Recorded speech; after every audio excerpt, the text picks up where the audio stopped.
Good morning. क्या आपको पता है कि जो स्वेटर हम लोग पहनते हैं या जो ऊनी कपड़ा हम लोगों तक पहुंचता है वो किन तमाम प्रोसेस से होकर गुजरता है या वो कैसे हम लोगों तक पहुंच पाता है। आज हम इन सभी सवालों को डिस्कस करेंगे आज के इस प्रोग्राम में, आज के इस एपिसोड में। आज हम समझेंगे कि जो ऊन का कपड़ा होता है, जो स्वेटर होता है, वो हम लोगों तक पहुंच पाता है, आखिर वो किन तमाम प्रोसेस से होकर हम तक पहुंच पाता है, कैसे पहुंच पाता है। तो बिना देर किए आइए हम इस प्रोसेस को स्टार्ट करते हैं। बेसिकली ये चैप्टर क्लास 7 का है।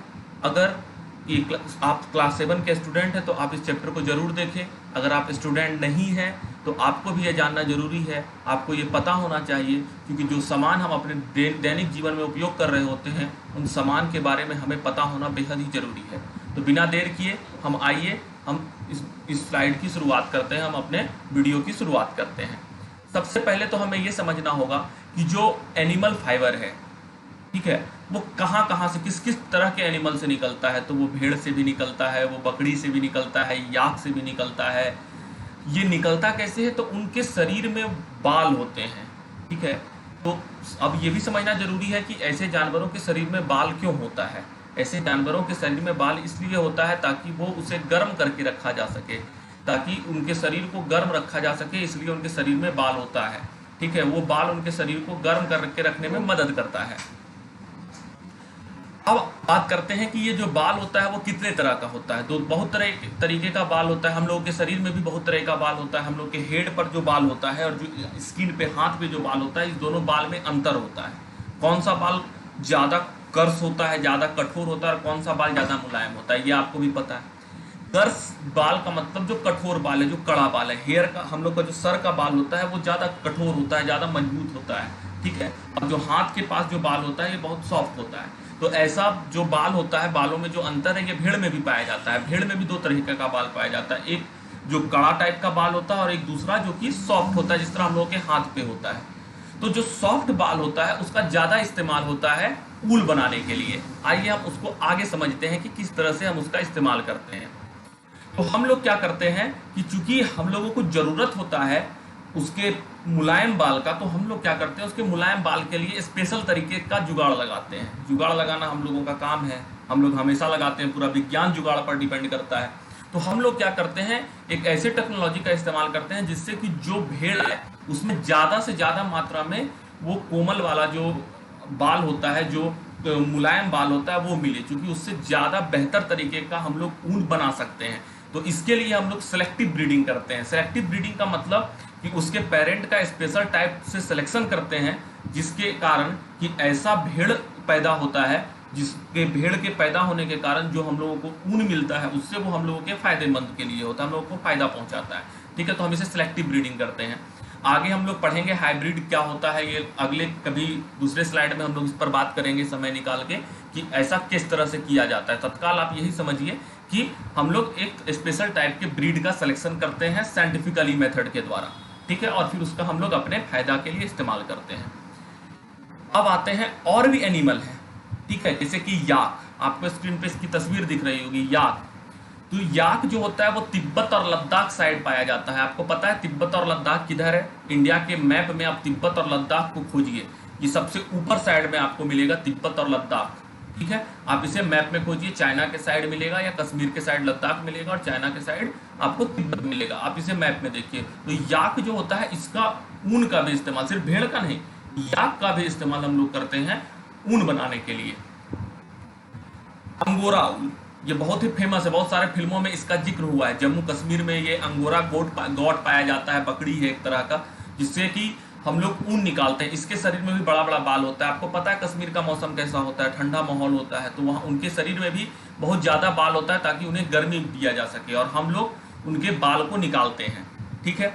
अच्छा, इनके शरीर में जो बाल होता है, ठीक है, इनके शरीर में जो बाल होता है इस पर अभी हम लोग और ज़्यादा बात करेंगे। अभी हम और बात कर रहे हैं कि आखिर इसको हम लोग कैसे क्या करते हैं। अच्छा, कुछ और एनिमल्स हैं, लामा, अल्पसा, ये साउथ अमेरिका में होता है, ठीक है। आपको उसकी तस्वीर आपके स्क्रीन पर दिख रही होगी। ये सब का इस्तेमाल भी हम लोग भेड़ की तरह ही ऊन बनाने में इनके हेयर का इस्तेमाल हम लोग करते हैं। कुछ और वेराइटी ऑफ सीप है, भेड़ के और भी प्रकार हैं जो आपको आपके स्क्रीन पर दिख रहा है, आप इसका स्क्रीनशॉट ले सकते हैं। इसमें समझाने के लिए कुछ है नहीं, बस नाम है, किस तरह का ऊन उससे मिलता है और फिर वो किस क्षेत्र में पाए जाते हैं, ये तीनों जिक्र इस स्लाइड में आप इसका स्क्रीनशॉट ले लीजिए। आगे बढ़ते हैं। अब हम बात करेंगे, ठीक है, हम बात करेंगे कि किस तरह से, ठीक है, हम लोग किस स्टेप में उसके भेड़ के बाल को किस तरह से निकालते हैं और कैसे कैसे कितने स्टेप में जाके हम लोगों तक वो कपड़ा बनकर तैयार होता है। तो सबसे पहला स्टेप 1 है। इस स्टेप में हम लोग क्या करते हैं कि भेड़ के स्किन से, ठीक है, बाल को हटाते हैं। बाल मतलब वही बाल जिससे हम लोग ऊन बनाएंगे, तो उसके बाल को हटाते हैं। दरअसल ये गर्मी के मौसम में किया जाता है। क्यों किया जाता है गर्मी के मौसम में? सिंपल सा चीज है, क्योंकि उसके शरीर में बाल इसलिए होता है ताकि उसे गर्मी मिले। गर्मी के मौसम में जब हम उसके शरीर से बाल हटा देते हैं तो फिर वो बाल बाद में ग्रो कर जाता है ठंड आते आते, ठीक है, जिससे कि वो ठंड में वो भेड़ मरता भी नहीं है, वो जानवर मरता नहीं है, ठीक है, क्योंकि ठंड के समय में जब बाल ग्रो कर जाता है तो फिर उसके शरीर को गर्मी मिलता है। लेकिन अगर हम उस चीज को ठंड के समय में उसके बाल को काट लें तो ठंड से वो जानवर बेचारा मर जाएगा, ठीक है। तो हमको उसका भी केयर करना पड़ता है, क्योंकि हमें उससे मुनाफा हो रहा है, हमें उससे फायदा हो रहा है। आइए और समझते हैं। अब एक सवाल बहुत इंपॉर्टेंट होता है कि क्या जब हम भेड़ से उसके बाल को निकालते हैं तो क्या उसको दर्द होता होगा? बिल्कुल दर्द नहीं होता। भेड़ के शरीर से जब हम उसके बाल को निकालते हैं तो उसे बिल्कुल दर्द नहीं होता, क्योंकि अपर मोस्ट लेयर जो स्किन का होता है वो डेड होता है। हम लोगों का भी जब बाल काटा जाता है तो हम लोगों को भी दर्द महसूस नहीं होता, ठीक है। बिल्कुल उसी तरह भेड़ में है। भेड़ का जो स्किन का सबसे अपर लेयर होता है वो डेड होता है, वो कट भी जाए तो उसे किसी तरह का कोई दर्द नहीं होता है। इसलिए ये बिल्कुल आप ना सोचें कि भेड़ के शरीर से जो हम लोग बाल निकाल रहे होते हैं इसमें भेड़ को बहुत ज्यादा कष्ट हो रहा होता है, बिल्कुल ऐसा नहीं हो रहा होता है।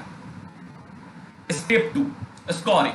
स्कोरिंग स्टेप में हम लोग क्या करते हैं? इस स्टेप में हम लोग बेसिकली जो भी हम लोग बाल उसके शरीर से निकालते हैं उसमें जो ग्रीस, डस्ट, डर्ट लगा होता है, जो गंदगी होता है, बेसिकली जो गंदगी उसमें पाया जाता है, उस सभी गंदगी को हम लोग साफ करते हैं। आजकल मशीन से ये साफ होने लगा है, टैंक में दे के मशीन के थ्रू इसको हम लोग साफ करते हैं ताकि सारा गंदगी जो उसके बाल में था वो निकल जाए। तीसरे स्टेप में हम लोग जो वो बाल को निकालते हैं उस बाल को हम लोग फैक्ट्री में भेजते हैं, ठीक है। और फैक्ट्री में बाल के प्रकार के आधार पर, उसके टेक्सचर के आधार पर, ठीक है, उसे अलग अलग किया जाता है, ठीक है। लेकिन इस प्रोसेस में बहुत बड़ी समस्या होती है, हम उस समस्या पर अब बात कर रहे हैं। ऑक्यूपेशनल हैजार्ड यहाँ पे ये होता है कि जो लोग इस काम में लगे होते हैं उनके जीवन को, उनके जान को खतरा होता है। क्यों खतरा होता है? क्योंकि जो बैक्टीरिया में जो भेड़ में बीमारी पाया जाता है, जो बैक्टीरिया के कारण होता है, बीमारी का नाम एंथ्रेक्स है, ये ब्लड में होता है।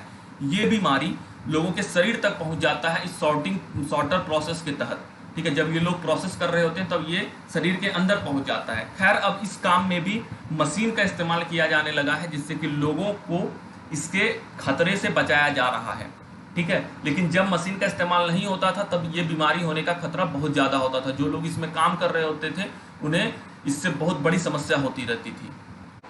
इसके बाद जो अब अगला स्टेप है वो है बरर स्पिकिंग। बरर स्पिकिंग का मतलब ये होता है कि हम लोग जो स्वेटर का इस्तेमाल करते हैं ठंड के समय में, तो हमारे स्वेटर के ऊपर रूसी निकल जाती है। रूसी मतलब एक छोटा छोटा गोल गोल निकल जाता है, जिसका हम लोग कहते हैं ये स्वेटर अब खराब हो रहा है, जिससे हम लोग आम भाषा में रूसी बोलते हैं कि रूसी फेंक दिया स्वेटर से बाहर। तो उस तरह का गोल गोल जो बरर्स होता है वो उस बाल के अंदर पाया जाता है। जो उस बाल से हम लोग उस तरीके का जो भी रूसी होता है उसको हम लोग निकाल कर बाहर फेंक देते हैं। इसी को हम लोग बरर स्पिकिंग बोलते हैं।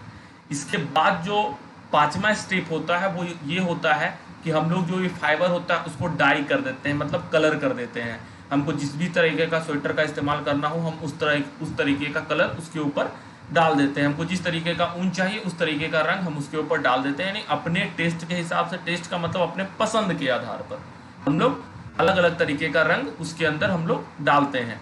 और उसके बाद जो लास्ट स्टेप होता है वो होता है कि हम तमाम जो भी हम अपने ऊन को जो हम तैयार कर चुके हैं अब उसे मार्केट में जाना है। तो मार्केट में कैसे जाएगा? तो मार्केट में जाने का तरीका ये होगा कि हम सभी कपड़े को सभी ऊन को एक साथ एक रोल करेंगे, सीधा करेंगे और उसको रोल करके एक थान में बांध के उसको हम मार्केट तक पहुंचाएंगे। और फिर मार्केट में वो कपड़ा, वो चीज जो था ऊन, उसका इस्तेमाल कपड़ा बनाने में किया जाएगा। और तब फिर कपड़ा जो बनकर होगा, जो स्वेटर होगा, जो ऊनी कपड़ा होगा, वो हम लोगों तक पहुंचेगा।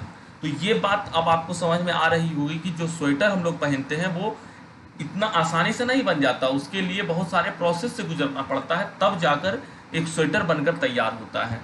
उम्मीद करता हूं आपको ये टॉपिक बहुत बेहतर तरीके से समझ में आया होगा। अगर नहीं समझ में आया तो आप कमेंट बॉक्स में बताइए कि कौन सा स्लाइड, कौन सा पार्ट आपको समझ में नहीं आया, और आप कौन सा वीडियो, कौन सा टॉपिक पर आप अगला वीडियो देखना चाहेंगे, आप वो भी कमेंट बॉक्स में बताइए। और अगर आपको ये वीडियो पसंद आया हो तो आप लाइक कर दीजिए। अगर कुछ कमी रह गई हो या पसंद नहीं आया हो तो आप अनलाइक कर सकते हैं। आप अपनी राय हमें कमेंट बॉक्स में जरूर दें, और अगर अब तक आपने चैनल को सब्सक्राइब नहीं किया है तो आप इस चैनल को सब्सक्राइब भी कर लें। बहुत बहुत धन्यवाद।